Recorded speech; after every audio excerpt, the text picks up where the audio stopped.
Cheers. Cheers.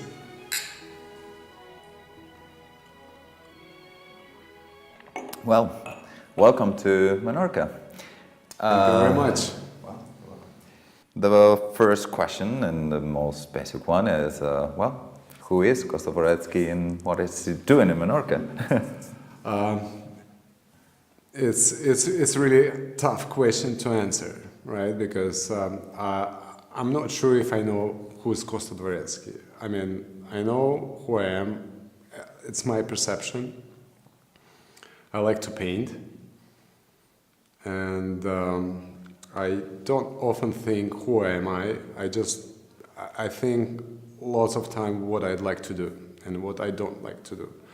And I like to paint, and it seems like as a job, it's pretty awesome because you don't have to have a job at all, right? So you just do what you like to do the whole day long, and that's quite amazing. And I'm totally loving it. Great. And well, though you live in Toronto, you originally come from Russia. Yes, I'm from Russia. And the art comes, I believe, from your grandfather who painted, and he painted a lot of horses. Was that an influence for you? Absolutely, yes, because it's my grandfather from my father's side. He did paint a lot of horses, and I was, as a child, fascinated, and I saw him work, and it was the best, time spent in my life, I believe. And then he tried to teach me how to do it. So with a pen, and maybe ink and something. And I believe the horse is the first creature I captured in my life. What was it? So, and thanks to him, I guess that's maybe where it's coming from. Oh, great. And then you were trained in the Russian Academy, which is always believed to be quite different, quite strict, and quite academical. How was your experience with that? Well, it's not quite strict, as everybody, tend to believe, right? It was quite academical, but, I graduated from the academy in the 90s, where, the whole world shifted because of the Soviet Union, right? So it has a great impact for the whole world and for the culture. And it's been more constructivism in my teaching, right? Which I really like right now. It seems like I didn't really like it when I was, studying, but it appeared to be very helpful for myself, right? Because in order to understand reality and human forms, they didn't put it in sort of kind of formulas, but they make it so challenging for us as students. And it's really, really helpful because, through that stress, you kind of learn so much what you can, I believe, get in the standard kind of academic environment. But at the same time, you're not as advanced in technique, like the painting or drawing technique, as pure academic. But it gives you, I would say it's more philosophical kind of thing, right? So the way you look at art, the way you look how it's supposed to be done, and it gives you the answer what to look after, right? And plus, it's lots of experience, and it's lots of things you can gain in this respect, and it has been really, really helpful through my, career, if you can say, right? Well, clearly, because There are some people who say that it may be too intellectual, and this kind of instruction may kill a student's capacity of expression. And like Harbidin, who said that you got to think more visually and not that much intellectually. I think the concept is a really important thing, right? So the concept of how you approach things, how you do it, why you do it, right? And what are you expecting as a result? So it's, I believe it's quite an intellectual aspect. Having said so, I want to admit that I've been like really lucky to meet up with a good personas. Because personality is the thing what really makes your life, right? Especially in the process of education. In a college, I was so lucky, you know, like to have a great teachers, and like I think that was a, you know, pure luck. And when I went to the art academy, it happened again. Right, and then I decided, so like, I'm a lucky guy, and I believe like because we, you know, like the students, they know the teachers, and they say, you know, like things about how they teach them, because every teacher is like totally different. Right, I had mean teachers, but very intellectual and very intelligent.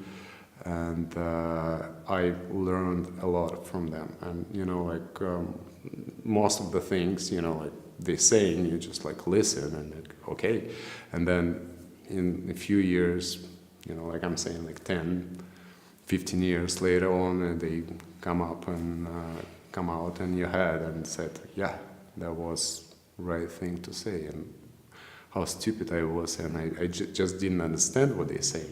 So in the end, we could say that it's more a medium than just a goal. That kind of technical training, that's something you use as a medium to get further or some other place, or absolutely, yeah. I didn't really have like a technical training, so there is no wasn't a discipline where, you know, they teach you how to apply the colors or paint or, you know, like strokes or something like that.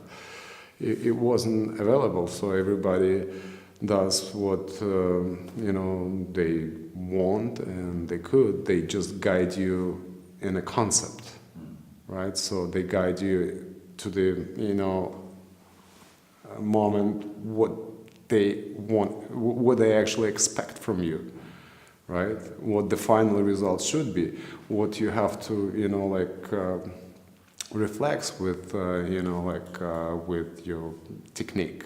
Yeah. And nobody paid really attention to the technique, because, you know, like I had great friends who were like students along with me, and everybody had different techniques. Everybody had like different way to execute the painting. So I know where you're coming from, because, you know, like there is opinion. Okay, if you from a Russian academy, like everybody paints the same, right? And like they teach you how to things, and there is a certain standards that's none of it, you know, apply to me or to my, you know. You had certain freedom. Oh, absolutely, yeah. Absolutely. Everybody had freedom, and that was the beauty of it, right? So everybody had like absolute freedom of execution, right? But they accept the constructive results from you. So basically, the figure, if we're talking about the figure, has to be steady, have to be, you know, have to have some sense, proportional, and everything, you know, like. So you started exploring back then, or I mean, for instance, your palette is quite particular. You use primaries plus a number, which is not quite usual. You started exploring this kind of ways back then, or is something you developed later? Well, I use only primary colors because like I'm lazy, right? Because it's like it's challenging, like for me as a student, right, to like get so much paint and squeeze all the colors, and then I tried it many times, and then I just like stunned. I didn't know what to do, which color like you want to use, so I'm just limited myself, and unfortunately, sometimes because of lack of paint in Russia, we didn't have much choice, right? So we have 3 colors, and it was hard to buy more. Or, I mean, you have to pay more money for it, and I'm not kind of person willing to do that. So I stuck with the primaries, and I realized that's more than enough for anything you want to create. So, just keep it simple. Yeah. Well, you also do in other aspects. I mean, like when constructing a figure, like using big brushes, big shapes. How can someone just think big? Well, it's not about thinking big. It's about simplifying things. Because I think more like a sculptor, right? So I'd like to narrow my goal from like a big block, rather than to create details. Although it depends, sometimes you start with details, and details, they really inspired you to continue, right? But for me, big brush is easier, right? Because first of all, it's faster, right? I'm a lazy person. I don't want to, like spend extra work on something what doesn't really require the time. Yeah. And so during your creative process, how do you live it? I mean, is it stimulating? Is it sometimes it's frustrating? Do you get blocked? How do you live it? Of course you get frustrated, and you get frustrated all the time, and that's human nature, right? So I didn't meet people who's always happy, right? Because if you're always happy, you kind of like, you pretty much limiting yourself to achieve more. I think the growth is the most important thing from my point of view, right? So it's not, like the intellectual growth and emotional growth and spiritual growth and physical growth too, right? Because, kids are growing from this to that, right? And that's their job. And when they become adults, when your physical body stop growing, I mean, you have to have some challenges. So you have to grow spiritually, right? And the thing what makes you grow spiritually, not only the interest, which takes you there, but it's the feeling of unsatisfaction, right? So you feel physically like you need more, and emotionally you need more, right? And you have to do it, and if you're not doing it, the life puts you in a situation there's no way but progress. And for doing this progress, do you think it's important to be organized and methodical, or?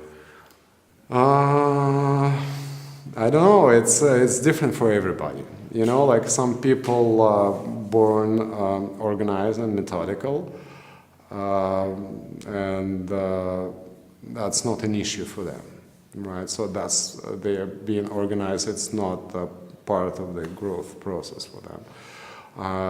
I'm not organized, and I'm not methodical, and it's always a challenge for me. So probably.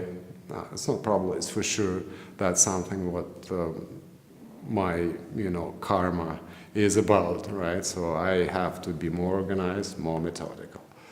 It's painful, but, I have to do it. So you don't really plan your paintings, your artwork a lot? You just let them take you along the way, or do you think you better plan it better first? I mean, Quentin Tarantino, I think he said that the scripts that look more fresh are precisely the one that were better planned. I never plan my paintings to begin with, because you know, like, I just usually take the canvas and start to paint, starting from one brush strokes, and then it goes another brush strokes and another brush strokes after that. And I was fine with that, but the downside of it, longer you're working on the paintings, you know, like you're in a different mood every day, so you kind of like take it one way, then you take it totally different way. And I like to work on a large scale, and you know, like, since I start doing paintings which are like 2-3 meters, right? I realized I can't do that. I mean, like, I can, and it's probably, but it's gonna take forever, right? Because it's lots of physical work involved, like in painting, like big canvases. So, and I realized it's probably would be better for me pre-plan. So I get myself to the sketching part, which I hate from, you know, like back there, right? Because it's the less interesting, for me, was the less interesting part of the work, right? Because there is no physical contact with paint, with canvas, so you just sit in a like still position and think, right? And it's too much for my intellectual level. So, but now I have to realize that there's no other way by, you know, like preparing some sketches, so at least you know where you're going. Though I guess it's better to stop in time than overworking something. Yes. And then, Yeah. no, because somehow they say that you shouldn't overwork a painting, because if it's too finished, you might spoil it. Do you agree with that? How much, saying other way, how much imperfection does perfection require? Well, I'm fine with imperfection, because I think imperfections in painting, and I guess in everything, is the most charming thing, right? So, and that's what not only attracts the viewer, but it just flatters the artist himself, right? Because as an artist, and I believe lots of other artists would totally agree with me, that imperfection is the thing what they love about them, because that's something what happened. And it's something what happened on their canvas, and it's always better than something what they've been planning or what they push for. I just trying to leave lots of room for imperfection. And it's quite challenging, and it's a technique, right? So basically, as I told everybody, you know, like, you know, the main area, you know, the focal points, and then you leave them to be you leave that room and time for imperfection to happen there, right? So you kind of like slowly guide you to the same point and focus on something what could be redone and what's not really important. Switching the focal points, switching your focus, it's for artists, like for me, I don't know for like other artists, but for me it's the most important thing, so you can always have a fresh look at a certain area. To try to keep that balance. I mean, I think that the ancient Greeks used to say that the balance is not just like a middle point, but controlling the unbalanced. That's right, exactly, yeah, that's the most important thing, and it's tough, it's not easy, right? Because you're dealing with matters and substances and energies. I think it's about like dealing with energy, with your energy, the universe, and try to get them acquainted, right? At a certain point, right? Which is very challenging, right? So it has to be right timing where, the final puzzle, goes in. And which is more difficult, you have to acknowledge it and don't miss it, right? Because most of the time we have beautiful, places in a canvas, and then it gets overworked or ruined. I heard you talking with a student, and I heard you telling him something which I found interesting. You said that we do not make good art, we just let it happen.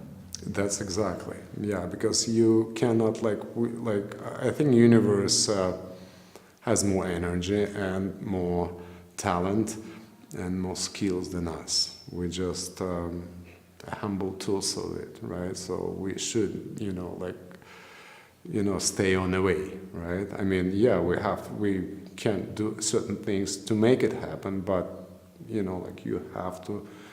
And as an artist, it's, as I said, it's the most thrilling things. See how it happens on a canvas without really your control, with certain input, but without the control and without the push.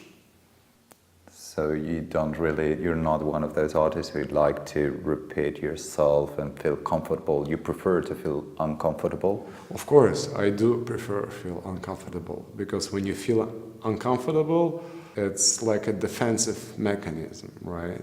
You kind of surrender to the universe, right? And then it's always helping you. So it's always about learning. It is, and I wish it, well, the thing is, it's the most interesting thing in life to learn something new, especially things what you like, right? And what's the most interesting thing you've learned lately? Lately, I learned that, I have to take it easy sometimes. And it's not that I didn't know that, right? But it just came, I absorbed the information, and, I'm pretty happy about it. So I'm just trying to get stress out of my life completely. Yeah. Well, it's pretty oblivion, thought, right? But that's what I really, really want to do. So, and everybody has, stressful situation when they work, the artists, and in life in general.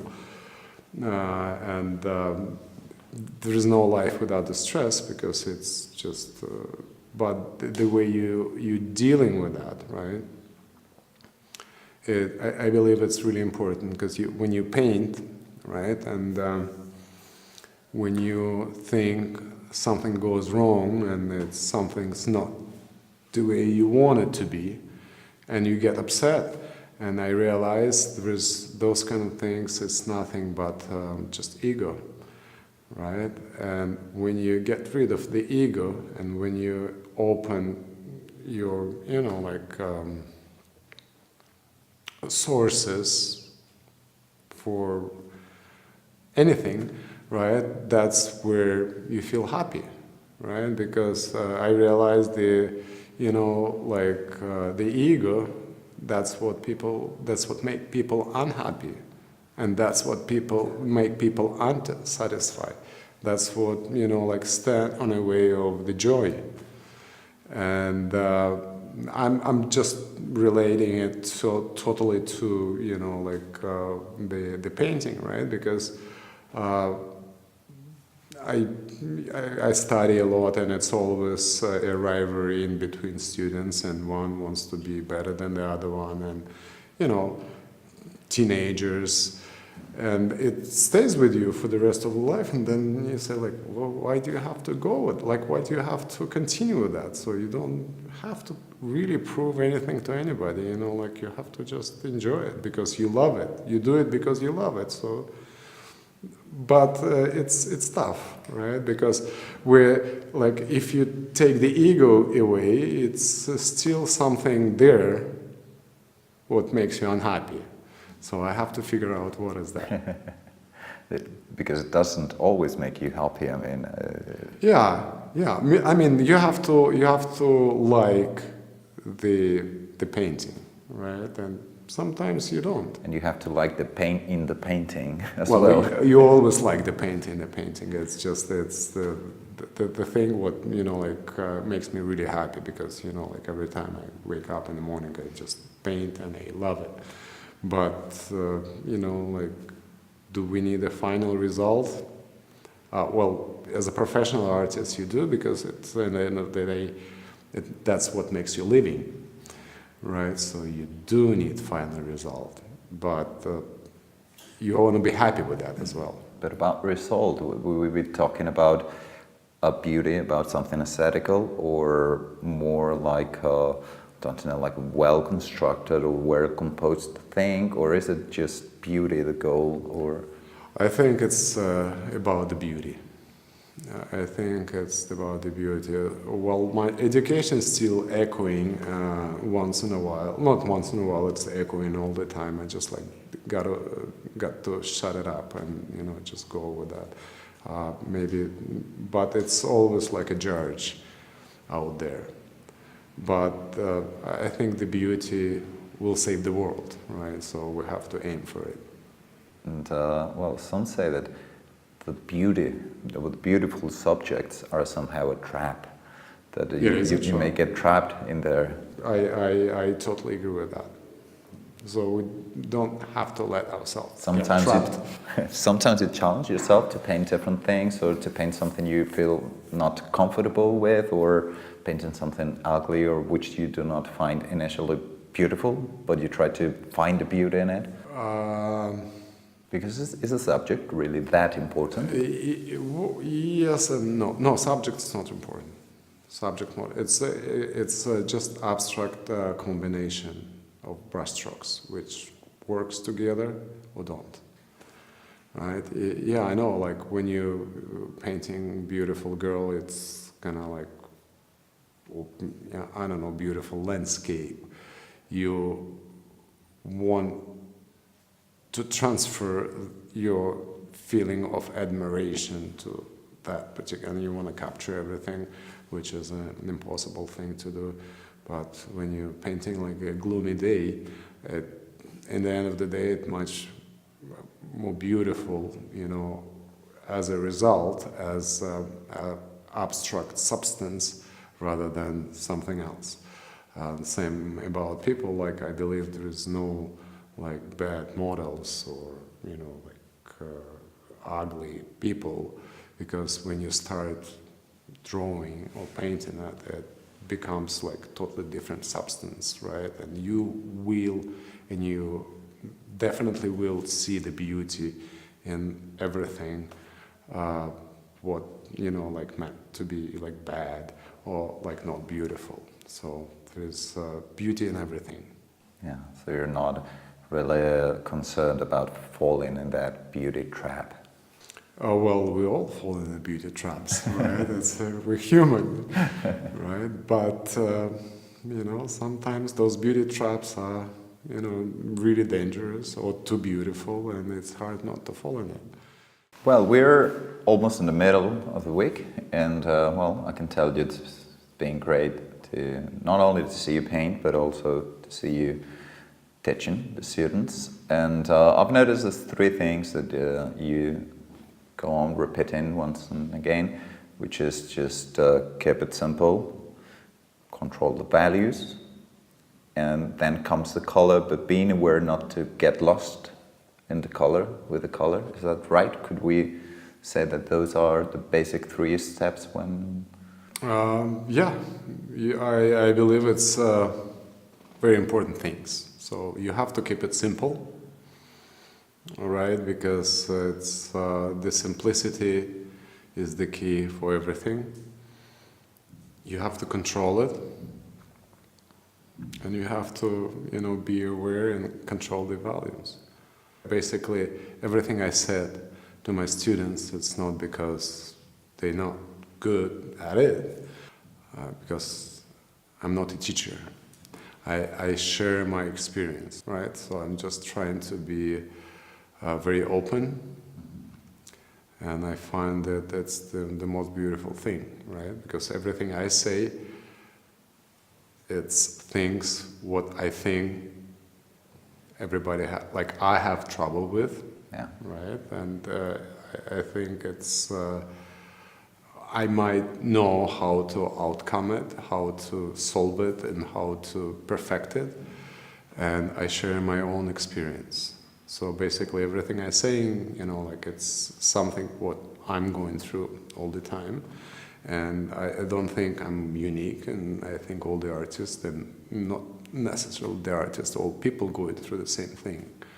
We overcomplicate ourselves sometimes, and then that's what makes us suffer, or be unsatisfied with ourselves. It makes us interesting as well. I guess so, yeah, because our imperfection, maybe as attractive, but we just don't know that. Another thing people find hard to deal with is the balance between what you see and what you know. Sometimes they find difficult to set a balance between those two things.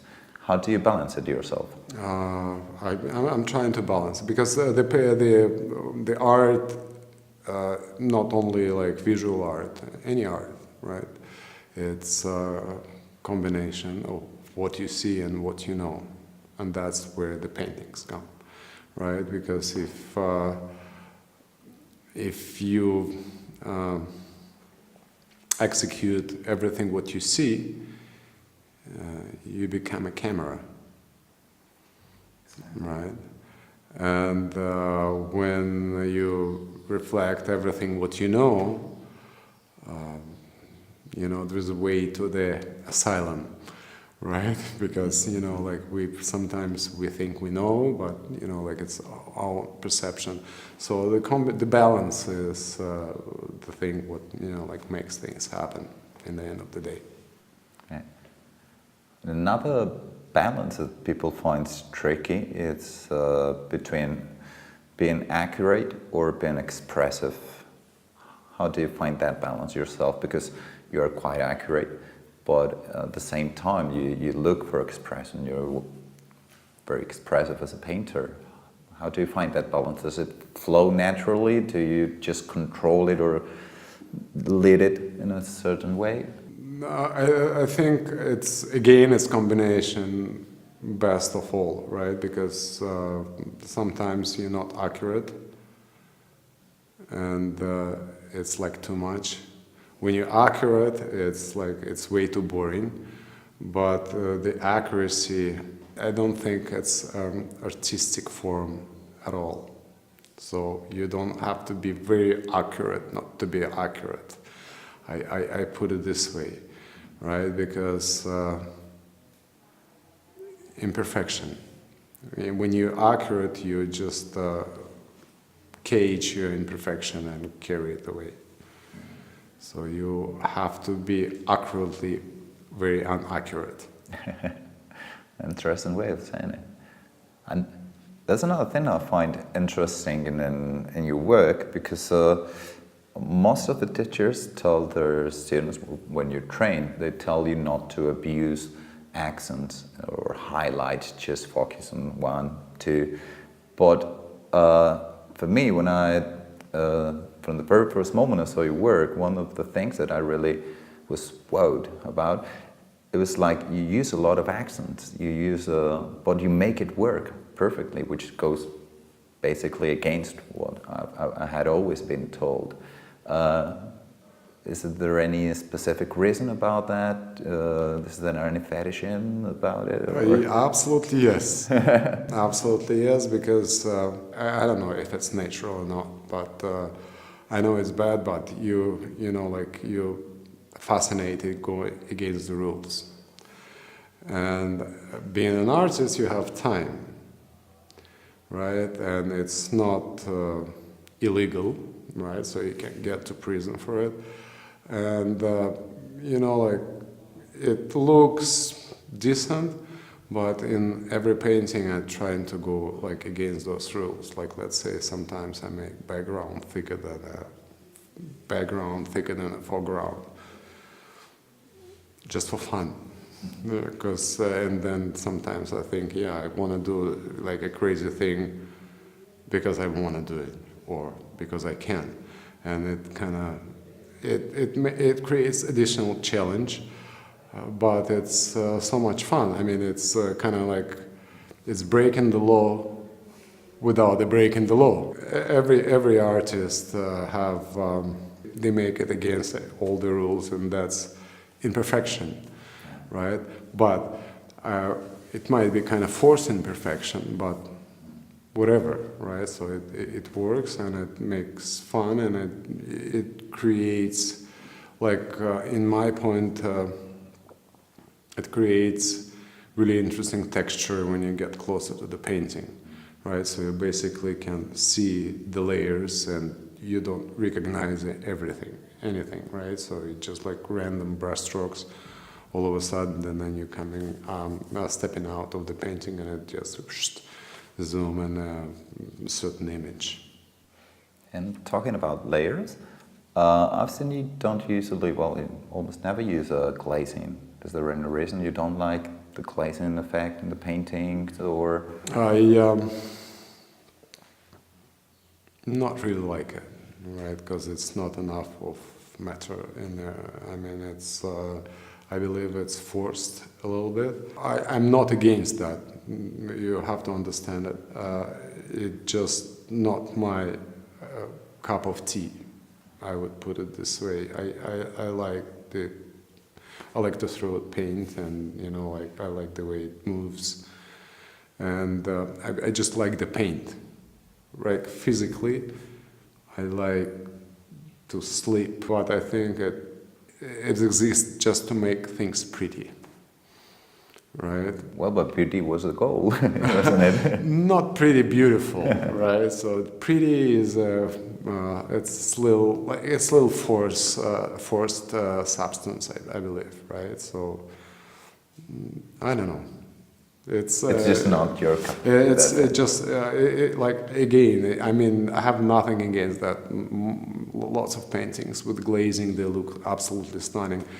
I believe I just don't. I'm very impatient. I don't have patience for it, right? So it has to happen, and you have to see how it happened, right? So the way I paint, it's alla prima, layers and layers of alla prima on alla prima, right? And again, it's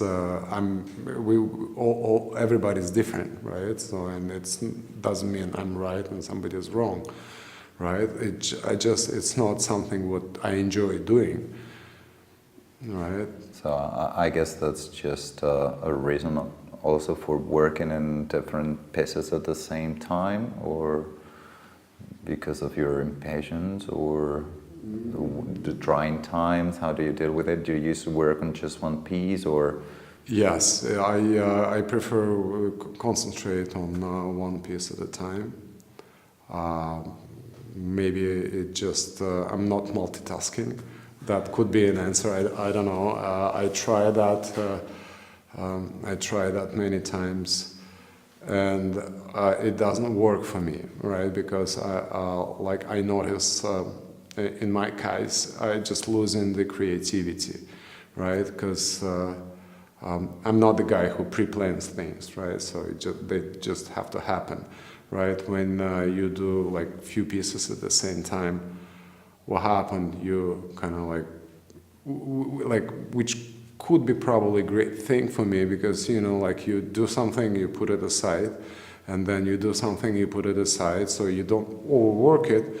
But the thing is, after I put it aside, it's really hard for me to come back to it, right? Because it's better things down the road, right? So I prefer, focus on one piece. And the other thing, the painting is quite large. So if I don't know if it's gonna work in my case, right? Because like on a large painting, you can always find a place to paint or do something with that until the other place is drying, or you're not happy with that, or you don't know what to do with that.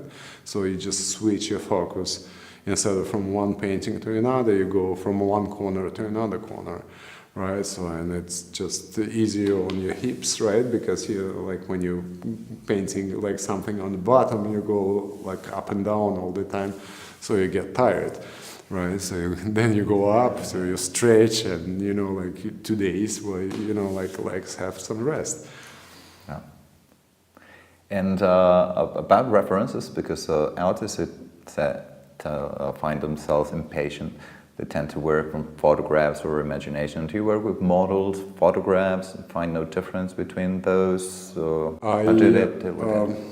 I use photographs as a reference sometimes, but most of the time it's just an anatomical reference. So it's easy for me to, you know, like create what had been planned. Models, I use models, but you know, like I'm always under pressure from myself to make that thing happen. And what I found the best for me is just work without models and photographs at all, because you know, like I have enough knowledge to execute the paintings without it. And I use models for more, I would say, like realistic paintings, like you know, like figure without like any movement, you know, more like a still pose. I found it's great to use a model for it because, you know, it's there and it really inspires you, right? All the jumping, diving, swimming figures, there's a different approach in this kind of painting. So I prefer not to use models, I just do them out of my head. Because of the perspective, it's really forgiving anatomy-wise for me, right? It's easy to just, you know, put some leg there, some hand there, and make it work somehow visually, right? So, I mean, not anatomically correct, but what makes people believe it is, right? And I kind of like that. And working without the model, it takes a little bit of time, more time, but I love to do it because I create my own personalities, my own characters, and you know, like, and that's the fetish. And do you think it would be possible to build a figure properly without even having read an anatomy book? Maybe, I don't know. Maybe, I don't know. You know, like the world is full of surprises. It won't work for me, right? Because, you know, like I believe you have to have at least basic anatomy knowledge to do it.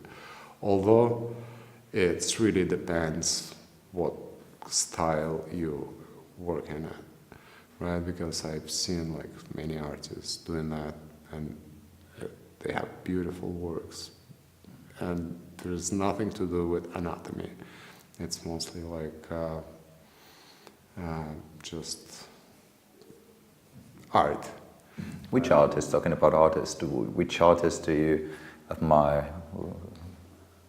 I mean, dead or alive, it doesn't matter. I don't know, like the preferences always changing, you know, like from time to time.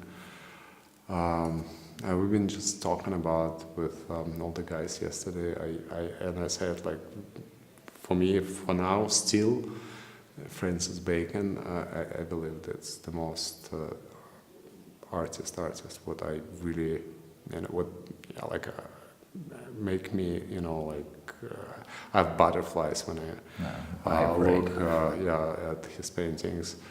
I don't know what is that, right? Because maybe it's sense of flesh they have, and in a very abstractive way. But I really, that's the artist what really influenced me for, you know, decade. You know, the last decade, and He said it's still there. Yeah, He said that he wanted, well, Francis Bacon said that he wanted for his paintings to enter the viewer through their nervous system, not through their visual system. Do you think you tried to do something like yourself, or? No. No, I never, I never think that deep. Sometimes it's very hard to explain what you want, what you feel with the words, right? Especially your feelings, people have hard time to explain their feelings because it's impossible to explain, right? Because if it would be possible to explain your feelings, people would talk more, right? So the things would, lots of good things would probably disappear, right? I can't explain what I experience when I looking at Francis Bacon work, right? So but it obviously does something to me, and I admire to look at him and at his work, and it just does something to me. It's also one of my favorites ever. That's nice to hear. Yeah, The guy is amazing, and I don't want to even analyze it, right? Because we can't do it, yes or no. No, you can't access him just by analyzing. Well, it's very hard to analyze the art in general. I think it's lots of manipulation in there, right? Well, the market actually is looking always for this kind of a personal mark, not just something very well built, but for some special thing in it, I think. And he had that thing. And because, I don't know, do you think that just having very perfectly technical work is enough for the artist? I mean, talking about market, because it seems that they always look for this kind of a special thing in the artist, don't they? Of course, but I don't want to talk about the market, because that's the last thing I want to talk about, right? Because we're gonna put businessman's hat on top of us, right? So, well, the market is market, right? And but I think it's important, because I don't. If you don't want to talk about, we won't get deeper in it. No. I'm just. I always wonder when I'm thinking about an artist. I think is his prices, his wage, related to his skills or to his business skills, or as a painter or as a businessman? What do you think? I always wondered that. I never thought of that, and I don't want to think about it. Right? So I think he's just a phenomenal painter. So you don't like the market? It's something you prefer to live for someone else? Well, to deal with, the market doesn't go with art. The market. It's the way to make money on art, right? And it doesn't evaluate the art, although it makes it more, visual and accessible. I probably would say, but the thing we're talking about the market because we cannot describe the Francis Bacon phenomenon, right? Because it's lots of artists, tons of artists, and they're all different. Yeah. Right. So 80% of the artists they're different from each other, right? And everybody does unique thing and. Sometimes you see a piece of art and you think, oh, that's awesome. I was talking about it because there's a lot of people that say that within the art schools they should also teach business, because in the end an artist has to make business if he wants to live out of it. So and there's a lot of people saying that business or knowing how to make business should be included within the artistic training of an artist, because that will be actually part of his life. And do you think? Do you think that making business or knowing how to make business is recommendable for an artist, or is something that he should left aside and focus on the art? I think it's something what you should focus on, because the business sense, it's natural, right? So some people have it, and if they have the talent, they really need to go to school for it. It just happened like this, right? Maybe with a little bit of advice from here and there, and they'll be fine. Some people don't have it, right? So, but they have other things. And if you don't have it, no matter how well you've been taught, and like what courses you took, it's not gonna make you successful. As like if you don't have talent for art and you finish art school, I don't think you're gonna be an artist for the rest of the life, because the things what you're successful, you have to have passion for it, right? So you cannot just learn to be a businessman, right? And I mean, you cannot really force the artist to be a businessman. I mean, some artists, they do have a really good business skills, and it doesn't make them bad artists. They're still great artists, and they have a business skill, right? So, and they use it, right? And they don't have to go to business school to improve it, right? Because they go to art school, right? So like we have limited time in our life, right? So other artists, they don't have this business skill, or but they have other skill, whatever it is, right? So like we can have all the skills what we need, right? Because like then we'll make the gallery suffer and struggle, right? So someone, like if you can't do it on your own, you have to, ask somebody to help you with that, like agents or galleries or something. It's more important to be passionate.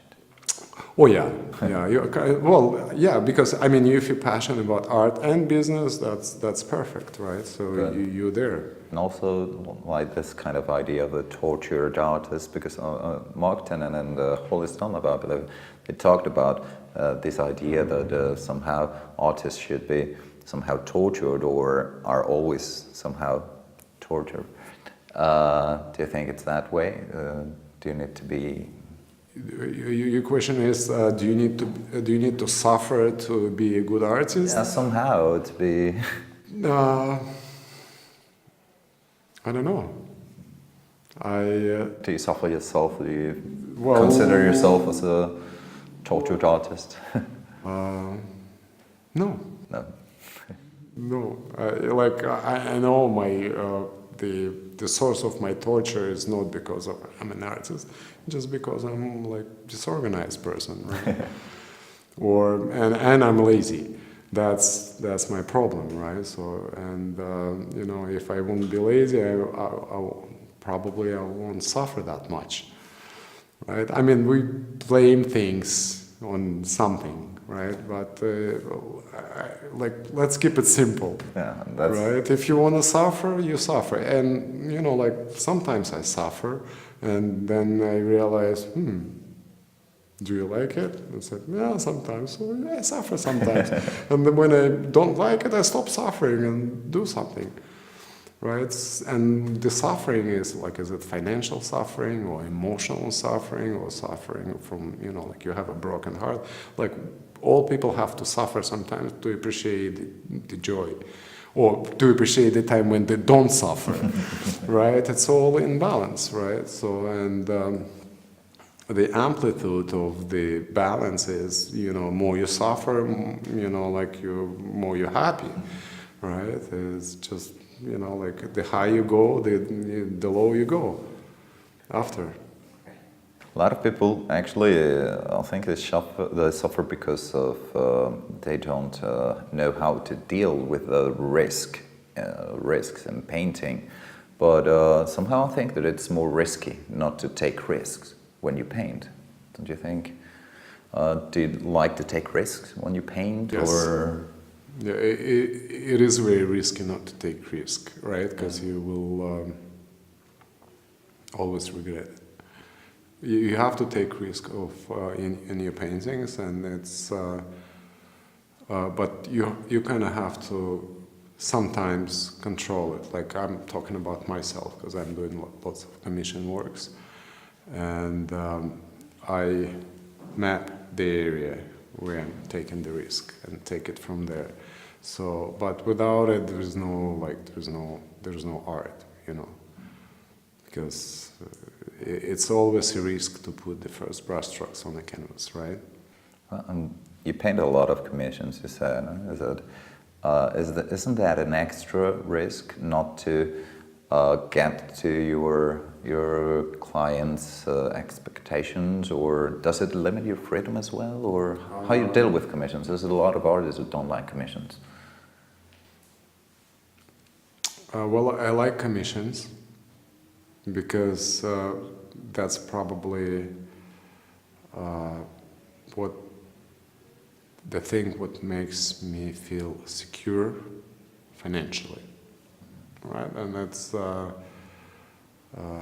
it's a big point for the artist. I mean, because I don't want to be like a starving artist, and maybe I want to be, and I don't mind, but when you have kids and family and you have to contribute, so you can't really take that risk. But I got lucky, so I never limited, like when I'm doing commissions, I never limited by the theme, colors, sometimes maybe colors, size or anything. So I consider myself as a very lucky person. And then, like way back, I had that thought all of a sudden. I remember I was standing painting nearby my easel, right? And I said, what if, that would be great if when you paint the paintings, all the paintings would be sold, because, you take into the gallery and then, you don't know when they're gonna sell it, right? So when you gotta get the money. And that, I had that thought, and I'm doing the same thing right now, I'm painting the painting, right? And I get the money for it already, so there's no pressure. In this way, it's only creative pressure, and that's the place what I like, right? Because as I said, I trying to take it easy. I trying to take extra stress out of my life, right? Because we go into our dreams. You talked about kids, and how about yours? Would you like them to be artists? You know what? If they want to, probably, but I think they deserve better. And I heard one of the students that was asking you something, and I said, "Don't answer it. That's an answer. That's a question for the interview." And she was asking you if you had any ritual when you paint, when you start painting. Do you have any ritual when you do that? Do you need any specific mood? Do I say a prayer or? Yeah, no, I don't know. Many artists have different rituals. No, I just I like the moment when I start painting, and I have no idea whether it's about the painting or it's about myself. I just like get up in the morning, make myself a nice coffee, have a cigarette, and sit in front of the painting and just plan what I'm gonna do today. Yeah. And that's the way I wake up every day. And if you take it away from me, it's just wrong, right? So I really pressure that moment. And one question I always like. If you had to go and have some beers with an artist, living or dead, who would it be? Who would you like to have some beers with? I probably would go with someone else. I probably would go with a beautiful girl for the glass of wine, because the artist I admire, and the artist, what you think, you would go for a beer. I just really afraid to break that image, right? Because when people have beer, they open up, and sometimes you don't really, I usually have no expectation, but with the artist I admire, I have lots of expectation, and it's always, kills you, right?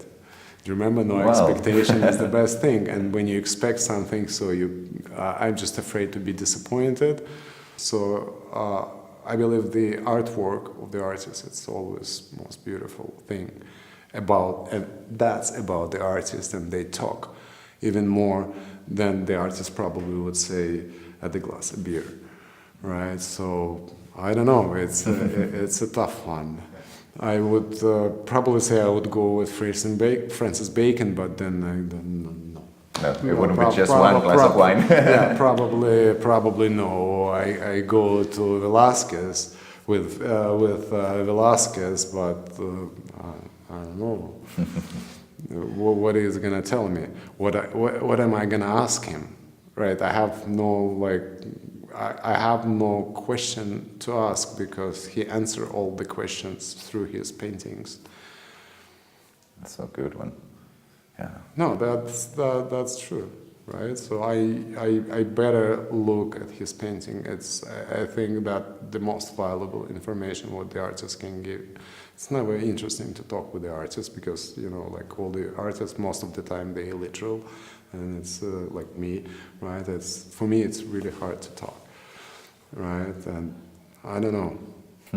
Well, we're having a really comfortable. That's because of you and because of the great Spanish wine. Cheers. Actually, Cheers. we are ending.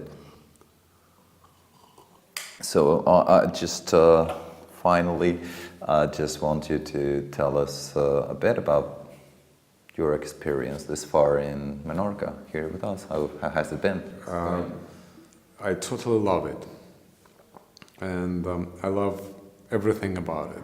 And that's like I have no expectation because like I don't know where it's gonna end up. And but thank you I want to say thank you very much because everything was great, organized. I met amazing people. You guys, all the students. It's just been a blast for me, right? I feel myself like I'm on vacation.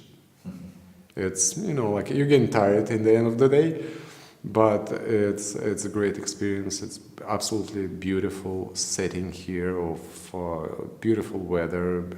Beautiful. The weather is not quite beautiful, but I kind of like it, and I really love that the storms and rains. It's only raining during the night, so beautiful landscape, beautiful land, beautiful people. I love it here. Oh, thank you.